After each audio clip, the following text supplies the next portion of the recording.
Salut les amis, comment allez-vous? Bon, je vous parle depuis pas mal de temps sur mes réseaux, sur Instagram notamment, de la fameuse tente qui est cachée dans ma sacoche au milieu du vélo. Une tente tarp que j'utilise également comme sacoche de transport pour prendre le train. Bon, ben, il était temps pour moi de vous montrer ça. Ça tombe bien parce que ça va me permettre aussi de tester la config puisque je pars dans 3 jours pour la C2Peak et je vais en avoir pas mal besoin. Bon, ben écoutez, c'est parti hein. Alors, je vous avais fait une vidéo sur mes sacoches. Si vous vous souvenez bien, le principe des sacoches qui ont été fabriquées à Dijon par Marion et Quentin, c'est qu'elles sont vissées au cadre à l'aide d'inserts qui sont sur le cadre. Notamment, ce qui nous intéresse aujourd'hui, c'est les 4 vis qui sont en dessous du top tube ici, qui permettent de fixer la sacoche. Bon, c'est hyper pratique parce que la sacoche, elle bouge pas en VTT, tout, c'est trop cool. Mais je me suis servi surtout de ces 4 inserts pour cacher la tente. Il suffit d'ouvrir et là, quand vous voyez, quand j'ouvre, j'ai une magnifique tente qui est cachée, qui est enroulée, que j'ai fixée. Et en fait, elle est vraiment fixée grâce aux 5 inserts qui sont là. Au niveau du matériel que j'ai utilisé pour faire la tente, j'ai utilisé du tissu Dyneema. C'est un tissu qui est connu pour être très léger et très résistant. J'ai utilisé du 45 grammes par mètre carré. Il en existe du 25 grammes par mètre carré. Si j'étais à refaire, j'aurais tenté le 25 grammes par mètre carré. C'est tellement léger que je me suis dit que ça allait pas être très résistant. Parce que c'est vrai que le 45 grammes, il prend un petit peu de place quand même. Mais finalement, avec les sangles de serrage, eh ben, ça tient quand même plutôt bien. Du coup, première action, hop, je défais les 2 lanières qui sont là, où j'ai mis une petite attache. Et là, je vais pouvoir sortir la tarpe. Ah oui, avant ça, je sors sur une petite sacoche, j'ai des accessoires qui vont me servir à installer la tente. Petit piquet avec petite sangle et également, hop, petit piquet de tente, vous voyez. Et là maintenant, ce qu'on va faire, c'est qu'on va défaire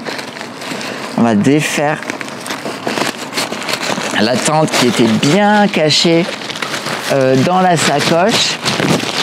Première chose à faire, c'est de prendre la petite sangle avec les petits piquets. Hop. Alors là, j'en ai une qui est là. Et en fait, cette sangle, je vais l'utiliser pour fixer mon vélo avec 2 piquets. Je la passe ici. Et là.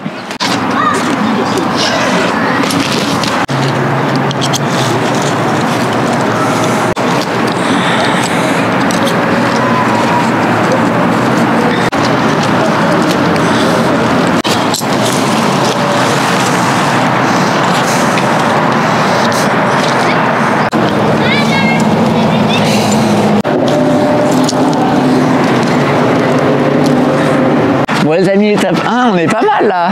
On est prêt à passer une super nuit avec cette magnifique toile bien déroulée.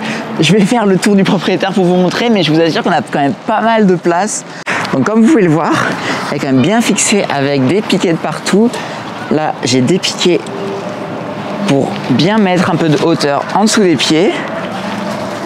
Et en dessous, ça donne ça. Donc vous voyez, on a quand même pas mal de place. Alors ça fait combien de mètres carrés ce petit appart? Donc vous pouvez voir que ça sort bien l'intérieur de la sangle, de la housse. On voit bien les vis qui sont là. C'est pas mal, hein? Ça fait cette taille-là. Et de l'autre côté du vélo, on a un petit fil rouge qui permet de bien maintenir le vélo debout comme ça. Donc ça, c'est pour la première partie, pour la partie toile de tente pour faire dodo. Bon, l'étape numéro 2 maintenant, c'est de transformer ce que vous voyez derrière en housse de transport. Pour ce faire, il va falloir retirer les 2 roues du vélo. Et puis, j'ai mis toutes les sangles qu'il fallait sur le Dyneema pour le transformer en housse. Je vous montre ça de suite. Bon, je suis en train de finir le montage de la vidéo. Je m'aperçois que la housse de transport, j'ai pas forcément envie de développer plus dessus. Pour la simple et bonne manière que c'est pas une housse qui est parfaitement réglementaire au niveau de l'accès au train, parce qu'il y a notamment le guidon qui dépasse un tout petit peu du pneu, la selle si je la baisse pas, mais surtout le guidon. Bon, il y a l'option, c'est de démonter les vis de la potence et du guidon pour la fixer au niveau de la fourche. Ça, c'est un peu touchy parce qu'il y a y a les gaines et notamment la gaine hydraulique du frein, donc faut pas que ça casse en le déplaçant. Mais voilà, je veux pas prendre la responsabilité personnellement de vous montrer un montage qui est pas conforme si c'est pour vous faire engueuler dans le train. Ça marche plutôt bien, mais voilà, il y a quelques ajustements à faire, ce qui fait que je vais pas trop développer là-dessus. Par contre, pour ce qui est au niveau de la tente, pour se faire un petit abri, pour avoir un tout petit peu d'intimité, ou alors se protéger de la pluie en bivouac, bah, je suis super content parce que ça va vraiment le faire. Et puis pendant les 2 semaines de Sea2Peak, bah, je pense que ça va être assez cool je suis assez content parce que ça marche vraiment bien. Mais du coup, voilà, moi je pars pour la Sea2Peak dans 3 jours. Si vous voyez cette vidéo entre le 20 juillet et le 1er août, on va dire, je suis sans doute sur la Sea2Peak. Du coup, allez me suivre sur Instagram. Je vous montre mon aventure en live et vous avez le lien de tracking dans ma bio Instagram. Et puis, je vous raconte la V2 peut-être de cette housse de transport la prochaine fois. Bon, allez, ciao les amis, prenez soin de vous.